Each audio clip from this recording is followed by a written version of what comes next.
We will now proceed with a 5-minute question. Gentleman from North Dakota is recognized for 5 minutes. Early morning hours, riot shields, probably a no-knock warrant, but either way, a full-on Tommy tactical assault on a residential dwelling. Mr. Cummings, you said it in your opening statement, but where did Mr. Malinowski work? He was the executive director over the Little Rock Airport. Do you know if firearms are permitted at the Hillary Clinton National Airport? To my knowledge, it's like every other airport. They do not allow you to carry firearms in the airport.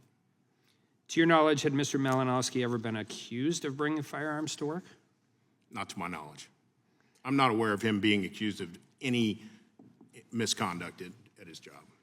Would it stand to reason that if Mr. Malinowski had been driving into work or driving home from work, he would not have brought a gun with him, given that it's a gun-free zone? I think that's a fair assumption. Do you think that in the process of executing their search warrant, they would have, the FBI or the ATF would have been able to get a copy of Mr. Malinowski's work schedule? I think his work schedule was well known to the ATF. And I want to be clear, because we're talking ATF and because we're talking firearms and we're doing all those things, this is basically a licensing dispute.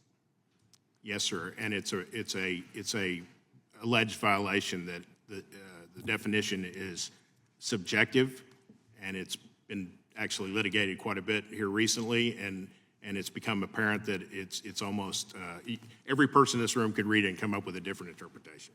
Mr. Graham, during your tenure at the ATF, were you ever involved in planning and execution of search warrants? Congressman, I have not. Okay. Mr. Cummings, is your time as at the U.S. Attorney, did you have a chance to review search warrants? Yes, sir. When do you use no-knock warrants? Well, let me stop. What's the most dangerous kind of warrant to execute? A no-knock warrant when you kick the door and wake people up out of their beds when they may have a gun nearby. When's the worst time to execute them? Probably at 6 a.m. And if you're in charge as a U.S. Attorney or ATF supervisor or any of those things, what's your number one concern when determining whether or not to execute a no-knock warrant? Safety of the officer and safety of the public.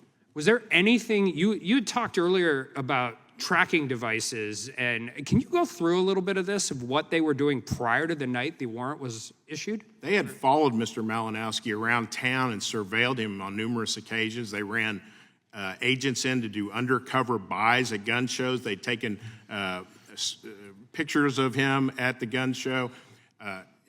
It's breathtaking, the amount of resources for an agency that claims budgetary constraints, that they put this many resources on a gun showcase. I can think of 500 different ways in which this warrant could have been executed to protect the law enforcement officer and protect the victim in this case. I don't know what else you call them. What is the stated reason for executing the no-knock warrant?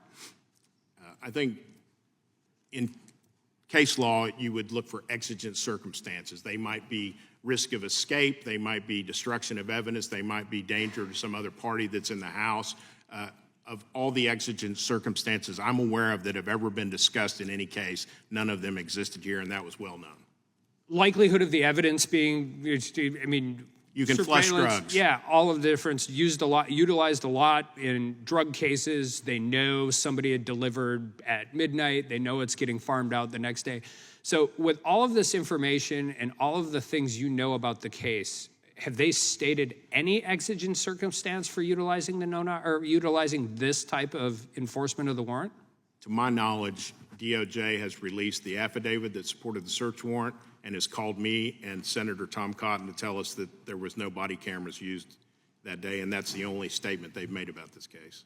I think we need to just take a step back here and recognize if this was anything else other than ATF and firearms, people would be apoplectic about how this warrant was set up. But because it involves something that has a political reason, but there's a person dead. Somebody's dead because the ATF decided to execute a warrant in the most unprofessional, irresponsible, and dangerous way. And I think that oftentimes law enforcement have a very difficult job. The number one concern is the safety of the officer. But the reality of this is this was executed for reasons that make no procedural sense. They make no safety sense, and somebody is dead because they decided they wanted to go into a house at 1 a.m. of a known gun owner for the purpose of making, I can think of anything else other than a political statement.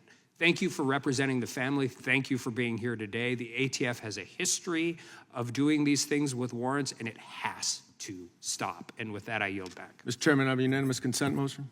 Gentleman's recognized. Gentleman yields back. Gentleman's recognized. I'd like to introduce the search warrant affidavit